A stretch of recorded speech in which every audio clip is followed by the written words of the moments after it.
What's up, guys? So today I want to show you guys our 2025 F150 with our 4.8 drop kit. This has our street strip kit. This is my daily driver. This is our development truck. I wanted to make this video really quick to show you some technical information regarding the drop kits that we offer, what we do a little bit different, and how we're able to make that 4.8 drop kit not bottom out over every single bump.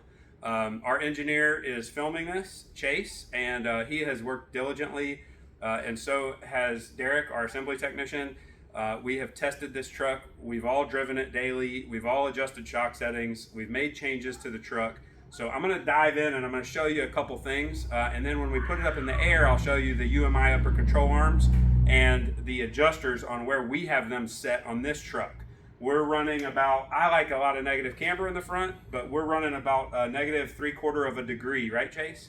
Something like that. Yep. I like about -1.5 to -2 personally, okay? But you usually don't have to touch the alignment on the front with an upper control arm until over 3 inches of drop. So I'm gonna go ahead and do this. I'm gonna show you guys with a tape measure, ground to fender measurements. I'm gonna have Chase come in and zoom in and show you guys. That way you guys can kind of see what a true 4.8 drop looks like, because there's a lot of information out there that's incorrect, and there's a lot of people that claim that they have a 3.5 drop when actually it's closer to this, okay?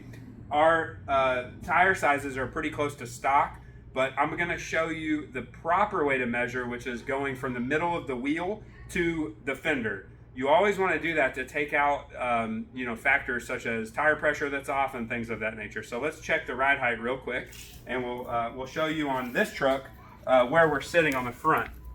So we're about 33 and 5/8 ish, 33.5 to 33 and 5/8 roughly. Okay, that's from the ground to the fender lip, and from the middle of the wheel. Okay.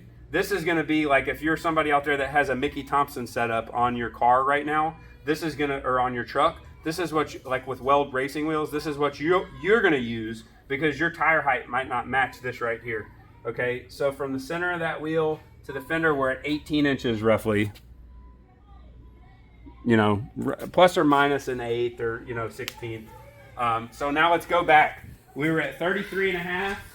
So in the back, we're gonna be basically 34-ish, right at about 34 inches, okay, from the ground. So we do have a little bit of rake there. Now I don't have the spare tire in this, and if you have the spare tire, that's 1/8 to 1/4, right, Chase? Okay, so the truck would pretty much be just about perfectly level if you had the spare tire in the back, and I don't for weight purposes. Now let's look at the center of the wheel. To the center of the wheel to the fender back here is about 18.5. It's hard because of the, hold on, let me stabilize this. It's hard because the tire poke. See what I'm saying? So if you can kind of see that, it's about 18.5. Okay, so now it's hard to get under the truck. So what I'm going to do is I'm going to take the phone from Chase and I'm going to have him lift the truck up. And then I want to show you guys some of the things that we do different and the ways that we're able to make this truck not bottom out the whole time while you're driving it, all right? So go ahead and lift it up, Chase. I'll start at the front and I'll show you guys the arms that we have on here, and then you'll get a, that's our long travel suspension. Look at that.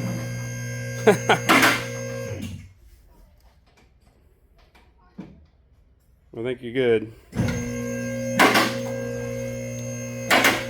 All right, so these are 24 by 10 Ford Stars, and the tires are, see if I can find it here, 295 35 ZR24s, and I use these 24s so I can dial in ride comfort for the end user. I realize not a lot of guys are out there using those, so that should do it. All right, so as you guys can see, there's our knobs facing us. We're the only company that does that. We position the knobs so you can reach in here and do this. This is our long travel coilover kit with our upper and our lower mounts. Bump stops built in, standard. No compromises there. Yeah, this is it right here. So I wanted to go over the adjustment here. So go ahead and hold this for me. Okay, so you'll notice up here we have these eccentrics, okay? They're adjusted to bring the arm all the way in. So that's how we ran it before we did the UMI A arms. Now on the UMI A arms, what did we do up there, Chase? Do you remember how we did this adjustment on these? They are all the way inboard. Okay, so we have the upper arms all the way inboard, and then we have this all the way inboard. Okay, that gave us, what was it? A negative 3/4 of a degree of camber. Okay, cool. So again, to reiterate here, we have the arm on the lower point all the way inboard. So it takes the bottom and it moves it all the way inboard. And then on the top, we have on the UMI upper control arm, we have those all the way inboard. And that gives us negative 3/4 of a degree of camber, which is what most of you guys pretty much want, right? Now let's move to the back. I just wanted to give you a quick rundown of what we do here. So we use UMI to source the flip kit. On the 3.5 kits, we use the front leaf hanger. Okay, so this is a 4.8 drop kit. On this one, we just have a straight mount to the frame. Okay, so basically, it's just a flip kit with pinion angle shims in the back that we use from UMI. We use our custom triple adjustable shock. Okay, so this is a low speed compression. So this is going to be bumps like just going down the road like this. This is the high speed compression when you hit a dip going really fast or when you launch your truck. And then this is the rebound. Now the difference in this shock, the reason that we break off that high speed compression is because that's when you bottom out on this bump stop right here, which you will notice is very thin, and we epoxy it to the frame. Okay, so this is the standard bump stop that comes in our 4.8 drop kit. And at ride height, you're going to have about 2 3/4 to 3 inches of clearance here. With other bump stops, it's down in the 1 3/4 to 2 inch range. Additionally, we don't want you to hit that bump stop because it's rubber, okay? But it's only a 1/2 inch thick. It's 0.48 or something, right? So we don't want you to smack that really hard. So at ride height, we've got Bilstein high density foam bump stops on both shocks. Okay, on the bottom, hard to see this side, but it's a staggered design, so it's on the other side. So we've actually got the bump stops here that at ride height, the bump stop is actually right at its beginning phase of being preloaded. So any little bump you get into past static ride height, it gets into the bump stop, slows the truck down, so when it does hit this, it's prepared for it. It's not such an impact. Now come up and look close at this, Chase. You can see some bottom out marks that are rather recently, and that's from us loosening up the shocks. Like, remember the other day we loosened them up? So that's from loosening up the shock, and that's a very recent axle mark, okay, from bottoming out on the axle. However, I would say out the couple thousand miles on this truck now, between us three driving the truck, how many times have you bottomed out on it? Maybe 5. Okay, I'm gonna go about 5 myself. Derek said he didn't bottom out at all because he wasn't driving on our test road over there. Mm-hmm. So 3 people, hundreds and hundreds and hundreds, 1,000+ miles.